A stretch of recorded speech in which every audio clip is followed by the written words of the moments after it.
México permitirán uso del glifosato hasta el año 2024. Ecuador, gremio acuícola, no ha sido notificado por China sobre trazas de COVID-19. Bolivia, gobierno nacional abastecerá alimentos por avión. Brasil, disminuyeron las exportaciones de café en julio. Paraguay, habilitan esclusa de navegación que permitirá exportar granos. Estas y otras informaciones a continuación en Noticias del Agro. Bienvenidos a Noticias del Agro, soy Karen Terán y desde ya comenzamos una nueva jornada informativa. Iniciamos con informaciones de México, ya que el presidente de esa nación anunció formalmente que su administración eliminará gradualmente el uso de glifosato. Ampliemos. El presidente de México, Andrés Manuel López Obrador, anunció que su administración dejará de usar de inmediato el glifosato en sus proyectos agrícolas. Toda la importación del agroquímico que se realice al país azteca será para los productores privados, los cuales tendrán hasta el año 2024 para eliminar gradualmente el uso del compuesto. El presidente reconoció una disputa ministerial entre las carteras de Medio Ambiente y de Agricultura referente a la prohibición del químico, pero apuntó que no se puede prohibir su uso de una sola vez para todos, ya que esa medida crearía escasez de alimentos. En Ecuador, el presidente de la Cámara Nacional de Acuacultura, José Antonio Camposano, señaló que las autoridades sanitarias chinas no han notificado sus pares en Ecuador respecto a trazas de COVID-19 en empaques de camarón provenientes del Ecuador. La aclaración surge tras la difusión de una noticia por la televisora estatal china en la que se señala que en una localidad del país asiático fueron encontradas nuevas trazas del virus en empaques de camarones procedentes de Ecuador, información que fue replicada por diversos medios.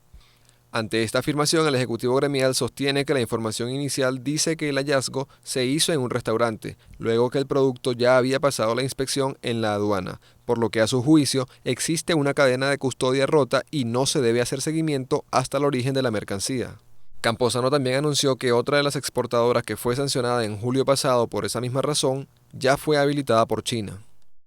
Avanzamos hasta Bolivia, país en el que el Ejecutivo Nacional anunció que abastecerá de alimentos a las regiones del país más afectadas por avión, ante las incesantes protestas que obstaculizan el libre tránsito de mercancías. La ministra interina de Desarrollo Rural y Tierras, Elaine Capobianco, declaró que la ciudad de La Paz es la más afectada por los cortes de vías que impiden que los productores transporten los alimentos hacia su destino final. Uno de los productos más escasos en las grandes ciudades es la carne. Algunos restaurantes han notificado públicamente que están limitados por la falta de carne de res y de pollo, otros han decidido cerrar.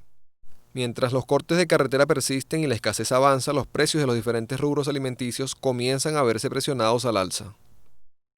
En informaciones de comercio internacional tenemos que la oficina del representante comercial de Estados Unidos anunció un ligero cambio en los aranceles que ese país mantiene sobre productos agrícolas importados de Europa, a raíz del caso Airbus. Los aranceles que Estados Unidos mantiene sobre productos agrícolas producidos por miembros de la Unión Europea ascienden a 7.500 millones de dólares. Con este anuncio solo se eliminaron algunos bienes del Reino Unido y de Grecia, pero se agregaron otros de Francia y Alemania. Estos aranceles fueron puestos en marcha en octubre del año pasado gracias a créditos concedidos por Francia y España al fabricante de aviones. La Organización Mundial del Comercio avaló la aplicación de aranceles al bloque europeo. Los bienes grabados inicialmente fueron vinos de Francia y España, así como las aceitunas griegas y españolas. Las exportaciones de café en Brasil disminuyeron durante el mes de julio de este año, en relación con el mismo periodo de 2019. Sin embargo, el gremio considera que el cultivo del grano vive un buen momento. Veamos de inmediato por qué. Según el Consejo de los Exportadores de Café de Brasil, el país exportó en julio 3,3 millones de sacos de 60 kilos del grano, lo que supone una caída de un 10,4% frente al mismo mes del año pasado. Sin embargo, a pesar de la caída, el gremio sostiene que fue un buen mes, ya que se trató de la segunda mayor cantidad de café exportado en la historia del país, solo superada por el mismo periodo del año pasado, cuando se exportaron 3,39 millones de sacos de 60 kilos. Los ingresos también disminuyeron 12,5% interanual, pero el sector se muestra optimista ante el avance de la actual cosecha de café, pese a la crisis por el COVID-19. El principal comprador del grano brasileño entre enero y julio fue Estados Unidos con 4,3 millones de sacos de 60 kilos, lo que supone un 18,6% del total embarcado en los 7 primeros meses del año.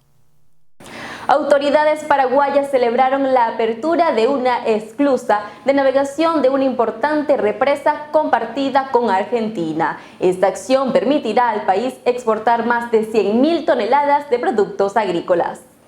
La represa de Yacyretá, compartida por Paraguay y Argentina sobre el río Paraná, abrió su esclusa de navegación para permitir la salida de 115.000 toneladas de productos agrícolas hacia los mercados internacionales, lo que generará un ingreso de $45 millones al Paraguay. Con la apertura de la esclusa se habilitó la salida de más de 100 embarcaciones cargadas, en su mayoría de granos. Esta ruta fluvial le permite a Paraguay exportar sus productos a distintos mercados mundiales, puesto que la tradicional vía fluvial usada por el país presenta una sequía que no permite la navegación de grandes embarcaciones. A eso se le agrega el cierre de fronteras por la emergencia sanitaria actual, una situación que mantenía en serias complicaciones al comercio internacional paraguayo. Ya para finalizar este primer bloque noticioso en Informaciones de Colombia, tenemos que afirman haber descubierto un gusano que controlaría plagas que afectan al aguacate Hass. Veamos de qué se trata. Una investigadora de la Pontificia Universidad Javeriana de Colombia realizó un proceso de investigación de plagas en cultivos de aguacate. En su observación, la académica identificó dos insectos conocidos comúnmente como el picudo y la pulguilla. La investigadora sostiene que estas especies atacan a las plantas de aguacate en todas sus etapas de vida. El control biológico hallado en laboratorio para superar estas plagas fue un gusano entomopatógeno que demostró tener gran capacidad de acabar con los insectos mencionados. Según testimonio de la bióloga, el gusano, al no encontrar más individuos que parasitar, termina su ciclo de vida sin generar impactos sobre los frutos. Aunque se introduce una especie, es una endémica de nemátodo que no altera el ecosistema. Vamos a una breve pausa, pero antes les invito a ingresar a nuestras diferentes redes sociales. En Twitter nos consiguen como Agrotendencia. Ya venimos.